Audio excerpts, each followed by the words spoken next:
Evening everyone, welcome back to my channel. Hopefully आप सब बहुत ही अच्छे होंगे एंड आप सभी लोग अपना सिलेबस जो है ऑफिशियल वेबसाइट ऑफ DSSB से डाउनलोड भी कर चुके होंगे। बट कोई बात नहीं, अगर आप लोगों ने अभी भी आप लोगों को ये इन्फॉर्मेशन नहीं मिली है तो मैं ये इन्फॉर्मेशन आप लोगों को दे रही हूँ कि DSSB ने पहली बार अपना पेपर 2 का सिलेबस जो है, सब्जेक्टिव का सिलेबस जो आपके सब्जेक्ट होता है, चाहे आप इंग्लिश के लिए है, चाहे आप हिंदी का है, मैथमेटिक्स है, साइंस है, सोशल साइंस है, किसी भी सब्जेक्ट के लिए अगर आप लोग DSSB के लिए प्रिपेयर कर रहे हैं तो वो उसका जो सिलेबस है पार्ट 2 का, वो DSSB ने अपनी ऑफिशियल वेबसाइट पे अपलोड कर दिया है। तो आपको अब कहीं पे भी भटकने की ज़रूरत नहीं है। आपके पास आपका सिलेबस आपकी नज़रों के सामने है। उसमें एक एक टॉपिक जो है बहुत बारीकी से आप लोगों को बताया गया है कि कौन सा टॉपिक आपको कितना करना है, कौन सा टॉपिक नहीं करना है। ये सारी डिटेल्स आप लोगों को ऑफिशियल वेबसाइट पे अपने सब्जेक्ट के लिंक पे जैसे ही आप क्लिक करेंगे आपको मिल जाएगी। मैं भी अपने डिस्क्रिप्शन बॉक्स में वो लिंक डाल दूंगी ताकि आप लोगों को कोई भी प्रॉब्लम ना हो सिलेबस को ढूंढने में। तो अब आप लोगों को करना क्या है, अब आपके पास सारा आपका जो टारगेट है इट इज़ डिसाइडेड। आप लोगों को पता है कि आपको DSSB में इस बार जॉब लेनी ही लेनी है। तो आप लोगों को ये भी पता है, अब हमारे पास सिलेबस भी है।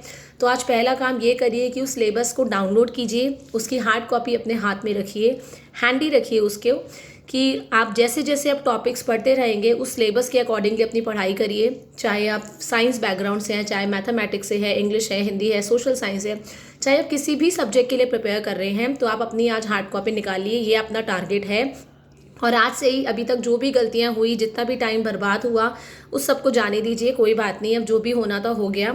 ऐसा बिल्कुल नहीं होगा कि आपको अपने सब्जेक्ट को लेके बिल्कुल भी नॉलेज नहीं होगा। ऐसा आई डोंट थिंक सो कि ऐसा कोई भी एस्पिरेंट होगा DSSB का जो ज़ीरो तैयारी के साथ बैठा होगा। आपको 50-60% आप लोगों की तैयारी होगी, बाकी तैयारी अभी से शुरू हो जाएगी। आज आपकी 15 मई है, आराम से आपके पास अभी भी 2.5 महीने हैं अपनी प्रिपरेशंस करने के लिए। तो आप लोग अब स्टार्ट हो जाइए। ये DSSB ने बहुत अच्छा सिग्नल दिया है कि वो अब एक्टिव मोड में आ चुका है। जैसे ही आप लोगों के इलेक्शंस ओवर होंगे, इलेक्शंस का रिजल्ट आएगा तो आप लोगों के एग्जामिनेशन कैलेंडर भी रिलीज़ हो जाएगा। तो अब आप लोग बिना समय अपना बर्बाद करते हुए अपनी पढ़ाई पे लग जाइए, और आज से ही लग जाइए अपना सिलेबस डाउनलोड करते ही। और जैसे जैसे आप टॉपिक्स को प्रिपेयर करते रहेंगे, जो सिलेबस आया है वो एक्चुअली में it is topic wise.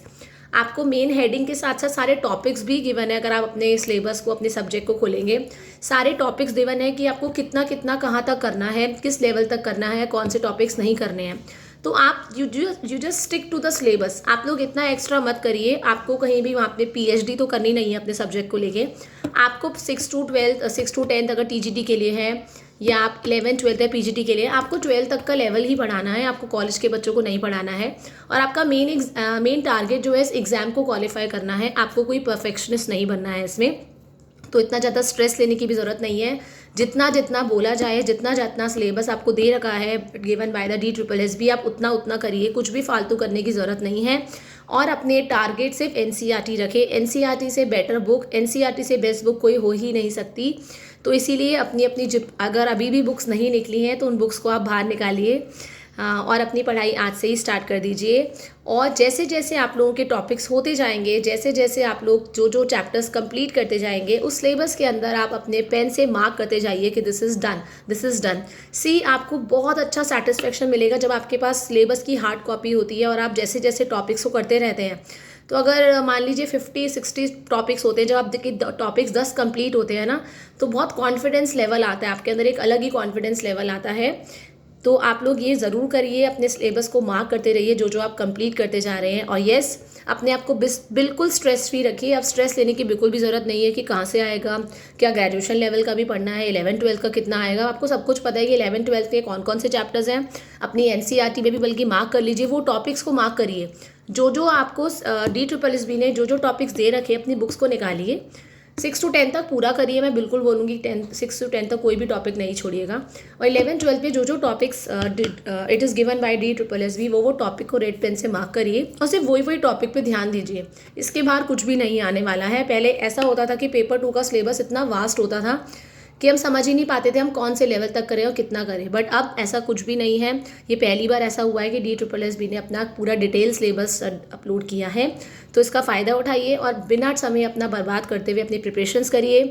Stress free रहिए, पॉजिटिव रहिए एंड अपने दिमाग में ये ठान लीजिए कि हम I will crack this exam this time, I will do it, I can do it. आप बिल्कुल मत बोलिए, आप बोलिए आई विल डू इट। तो स्पेशली टू हाउस वाइफ जो लोग अभी भी पढ़ाई करना स्टार्ट नहीं किया है जिन लोगों ने, तो आज से ही अपनी पढ़ाई शुरू कर दीजिए। सब कुछ भूल जाइए, सारे इमोशंस जो हैं जो आपने अपने अटैच कर रखे हैं अपनी फैमिली के साथ, उनको थोड़े टाइम के लिए 2-3 महीने के लिए भूल जाइए और सिर्फ अपने इमोशंस का ध्यान रखिए, अपने स्टेटस का ध्यान रखिए कि मुझे अपनी रिस्पेक्ट, मुझे अपनी वैल्यू, मुझे अपना एक नाम कैसे कमाना है। जब आपका एग्ज़ाम क्लियर हो जाएगा, ऑलरेडी सारे के सारे आपके साथ ही होंगे। Thank you everyone, have a nice day.